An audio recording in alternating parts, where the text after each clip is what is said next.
প্রিয় ছাত্রছাত্রীরা, আসসালামু আলাইকুম রাহমাতুল্লাহি বারাকাতু। আমি আছি তোমাদের সঙ্গে মোস্তফা স্যার। আজকে আমি রসায়ন বিজ্ঞানের ষষ্ঠতম অধ্যায়ের মোল সম্পর্কে আলোচনা করব। চলো মোল কি সেই সম্পর্কে জানি। মোল হলো একটি পদার্থের অর্থাৎ একটি রাসায়নিক পদার্থ পরিমাপের একক। প্রতিটি রাসায়নিক পদার্থে অণু বা পরমাণু থাকে, অর্থাৎ যে পদার্থটি কি অণু না পরমাণু সেটি পরিমাপের জন্য আমরা মোল সংখ্যা ব্যবহার করি। পৃথিবীতে পরিমাপের জন্য অনেক কিছু ব্যবহার করা হয়, তাই রসায়নে পরিমাপের জন্য মোল একান্ত প্রয়োজন। তোমরা দেখতে পাচ্ছ যে সোডিয়াম হলো একটি পরমাণু আর পানি হচ্ছে একটি অণু, কারণ একটি মৌল পদার্থ হলে সেটাকে বলা হয় পরমাণু, আর দুইটি মৌলিক পদার্থ অর্থাৎ দুইটি পরমাণু পরস্পরের সঙ্গে যুক্ত হয়ে একটি অণুতে পরিণত হয়েছে। তাই একটি পদার্থের মধ্যে এতটি পরমাণু থাকে আর একটি অণু পদার্থের মধ্যে এতটি কি অণু থাকে, অর্থাৎ প্রত্যেক পরমাণু ও প্রত্যেক অণুর মধ্যে এতটি করে অণু বা পরমাণু থাকে। তাই পরমাণুকে পারমাণবিক সংখ্যা দ্বারা প্রকাশ করা হয়। তাহলে পরমাণুকে পারমাণবিক সংখ্যা দ্বারা প্রকাশ করা হয়, যার একক হচ্ছে জি। অর্থাৎ যে প্রতিটি পরমাণুকে তার পারমাণবিক সংখ্যা দ্বারা প্রকাশ করা হয়, আর প্রতিটি অণুকে তার আণবিক ভর দ্বারা প্রকাশ করা হয়। তারই একক হচ্ছে কি গ্রাম। তার একক হচ্ছে কি গ্রাম। সাপোজ আমি বলতেছি যে এটি একটি সোডিয়াম দিলাম, যে সোডিয়াম হচ্ছে একটি পরমাণু, তাকে তার পরমাণুর সংখ্যা অর্থাৎ পারমাণবিক সংখ্যা দ্বারা প্রকাশ করা হবে। সোডিয়ামের পারমাণবিক সংখ্যা হচ্ছে 11। তাহলে 11টি পরমাণু রয়েছে। কতটি পরমাণু রয়েছে? 11টি পরমাণু রয়েছে। কতটি পদার্থটিতে? 11টি পরমাণু রয়েছে। আর যদি পানিতে আণবিক সংখ্যা মাধ্যমে তার এতটি অণু রয়েছে, তাহলে আমরা কিভাবে আণবিক সংখ্যা নির্ণয় করব সেই সম্পর্কে জানি। আণবিক ভর সংখ্যা নির্ণয় করব কিভাবে? যে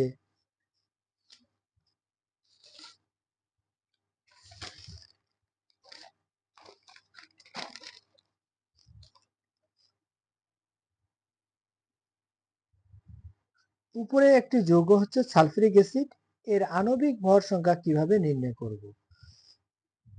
হাইড্রোজেনের আণবিক ভর সংখ্যা নির্ণয় করার জন্য অবশ্যই পারমাণবিক ভর লাগবে। কি লাগবে? পারমাণবিক ভর লাগবে। মানবিক ভর লাগবে।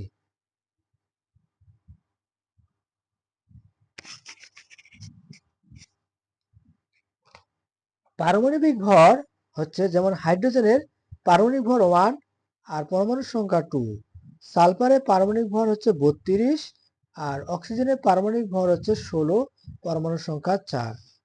গুণ যোগ করলে আমাদের 98 গ্রাম পাওয়া যাবে। তাহলে সালফিউরিক অ্যাসিডের আণবিক ভর হচ্ছে কি 98 গ্রাম।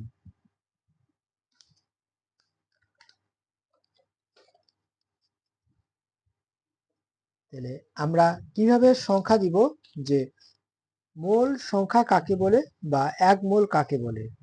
যে প্রত্যেক রাসায়নিক পদার্থের পরিমাপে 6.023 × 10⁻23 অণু বা পরমাণু অবস্থান করে, তাকে কি এক মোল বলে। প্রতিটি রাসায়নিক পদার্থ অর্থাৎ প্রতিটি রাসায়নিক পদার্থের যে পরিমাপের জন্য 6.023 × 10⁻23 অর্থাৎ এতটি অণু বা পরমাণু অবস্থান করে। মোল সংখ্যা নির্ণয়ের প্রয়োজনীয় সূত্র হলো 5টি। 1 নাম্বার, n = W/m আর n = V/22.24 লিটার, অর্থাৎ n = n/6.023 × 10⁻23 আর W/m n/6.023 × 10⁻23 আর V 22.4 ইন্টু n 6.023 ইন্টু 10^10 কি থাকে, এতটি কি থাকে, এতটি অণু বা পরমাণু থাকে। তাহলে এই 5টি সূত্রের মাধ্যমে আমরা এক মোল সংখ্যা নির্ণয় করতে পারবো। কয়টি সূত্রের মাধ্যমে? 5টি সংখ্যার মাধ্যমে, 5টি সূত্রের মাধ্যমে, 5টি সূত্রের মাধ্যমে আমরা মোল সংখ্যা নির্ণয় করতে পারবো।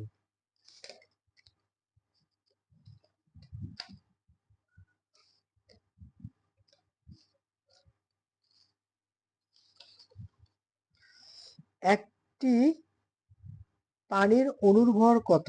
তাহলে আমাকে অণুর ভর মানে অর্থাৎ ডাব্লুর মান চাচ্ছে। কিসের মান চাচ্ছে আমার প্রিয় ছাত্রছাত্রীরা? ডাব্লুর মান। তাহলে কাকে কি দ্বারা প্রকাশ করা হয় সে সম্পর্কে জানি। ডাব্লু কে বলা হয় গ্রাম, অর্থাৎ অণুর ভর বা পরমাণুর ভর।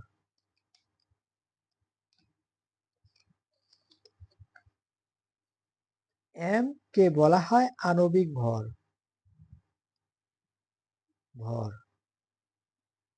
এন কে বলা হয় অণু বা পরমাণুর সংখ্যা।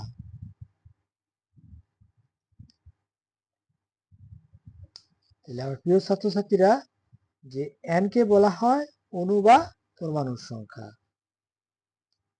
আর ভি কে বলা হয় আয়তন, অর্থাৎ গ্যাসীয় পদার্থের,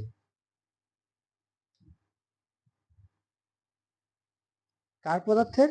গ্যাসীয় পদার্থের আয়তন বলা হয়।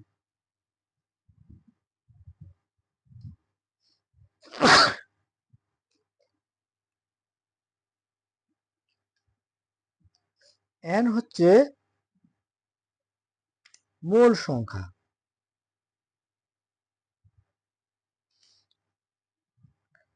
ভি হচ্ছে আয়তন বা গ্যাসীয় পদার্থের, এন হচ্ছে মোল সংখ্যা, এন হচ্ছে অণু বা পরমাণুর সংখ্যা বড় হাতের এন, আর এম হচ্ছে আণবিক ভর, আর ডাব্লু হচ্ছে গ্রাম বা অণু বা পরমাণুর এত গ্রাম। তাহলে আমরা অঙ্কটাতে দেখতে পাচ্ছি যে এখানে ডাব্লুর মান চাচ্ছে কত, অণুর ভর কত, অর্থাৎ কত গ্রামের আছে।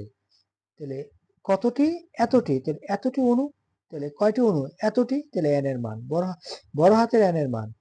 আর পানির, যেহেতু এটা পানি, এই যৌগটি হচ্ছে একটি আণবিক ভর, যেহেতু একটি অণু, সেজন্য এটাকে আমাকে আণবিক ভর দিয়ে বের করতে হবে।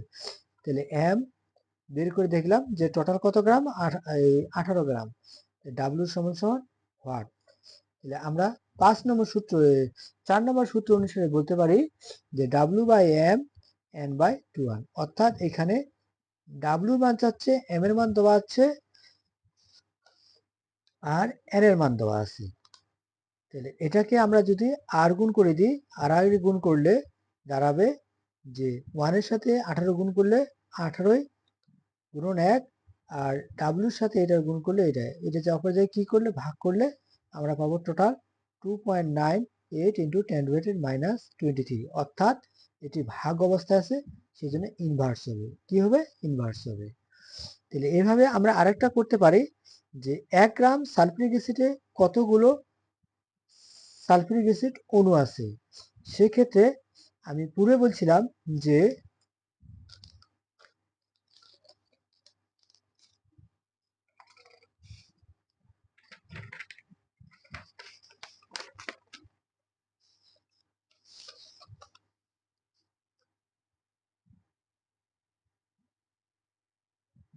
1 গ্রাম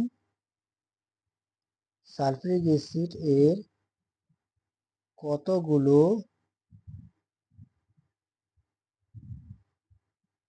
অণু আছে, অণু আছে।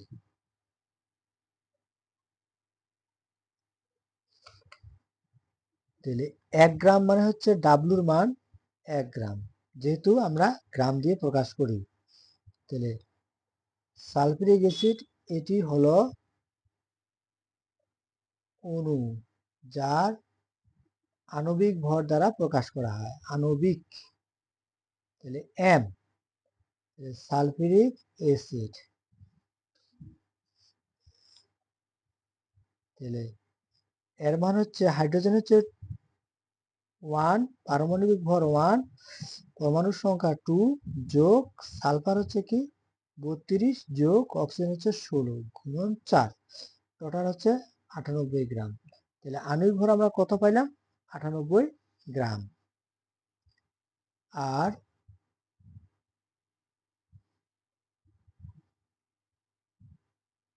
অণু কতগুলো আছে এন এর মান চাচ্ছে। আমার প্রিয় ছাত্রছাত্রীরা কার মান চাচ্ছে? এন এর মান। তাহলে আমরা ওই সূত্র নে W by M N by 6.023 into 10⁻²3। তাহলে আর গুণ করলে এটার মান আমরা বসাতে পারি যে 1 ভাগ এম এর মান হচ্ছে 98 সমান সমান এন চাচ্ছে 6.0 10⁻²3। তাহলে আর গুণ করলে তাহলে এন গুণন 98 6.0 10⁻³ তাহলে এন সমান সমান 6.023 ইন্টু 10⁻23 ভাগ কত 98। তাহলে ভাগ করলে আমরা পাবো যে 6.14 ইন্টু 10⁻21 টি অণু। অঙ্কলা খুব মজার ব্যাপার, এই সূত্রের মাধ্যমে অঙ্কলা করলে খুব তোমরা মজা পাবা। তাহলে আমার প্রিয় ছাত্রছাত্রীরা, আগামী ভিডিওতে আমি এর মূল সংখ্যা সম্পর্কে আলোচনা করব। আজকে এই পর্যন্ত।